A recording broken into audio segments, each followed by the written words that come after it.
அவரை பற்றி நான் ஃபஸ்ட்டு வந்து அந்த ஃபஸ்ட் படம் வச்சுட்டிங்க நல்லா போனது மாநகரம். இந்த படம் பார்த்து எக்ஸலெண்ட்டாக இருந்தது. எப்பவுமே ஃபஸ்ட் டைரக்டர் வந்து நல்லா அவங்க வந்து ஏற்ற பொசிஷன் படத்தில் உள்ளே வச்சுருவாங்க. அதுக்கப்புறம் வந்து அவ்வளோ அப்படியே கொஞ்சம் இறங்கிட்டே வரும். ஒரு 2-3-4 இயர்ஸ் ஆச்சு, என்ன காரணம்? அதுக்கப்புறம் ஒரு கைதி படம் நல்லா போயிட்டு இருக்குன்னு சொன்னாங்க. யார் டைரக்டர் சொன்னால் லோகேஷ் கனகராஜ். நான் படம் பார்த்தேன், உடனே ஃபோன் பண்ணேன், மற்றவங்க யாரும் முந்துக்கிறதுக்கு முன்னாடி நீங்கள் வாங்க இங்கே அப்படின்னு.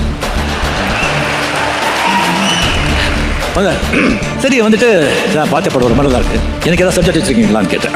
சார் உங்களுக்கு ஏதாவது சப்ஜெக்ட் நான் வச்சிருக்கேன் சார். நான் சொல்கிறேன் சார். நான் ஒன்று சொல்கிறேன் சார், நான் கமல் ஃபேன் சார்.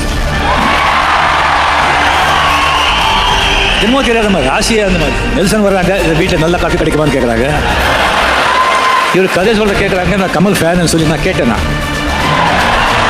நீங்கள் யார் ஃபேனு அப்படின்னு நான் கேட்டேன்னா, நான் கமல் ஃபேன். அதாவது சூக்ஷ்மமாக சொல்கிறாங்க, இந்த பஞ்ச் லைனு தலையடிஸ்டிங் அதெல்லாம் வேண்டாம், கொஞ்சம் இன்டெலிஜென்ட்டாக ஆக்ட் பண்ணணும், இன்டெலிஜென்ட் ஆக்ட் பண்ணணும்னு சொல்லிட்டு ரொம்ப இன்டெரக்டாக சொல்கிறாங்க. அது தெரியுது, ஏன்னா மணி கூட ஆக்ட் பண்ணியிருக்கேன், சங்கர் கூட ஆக்ட் பண்ணியிருக்கேன்.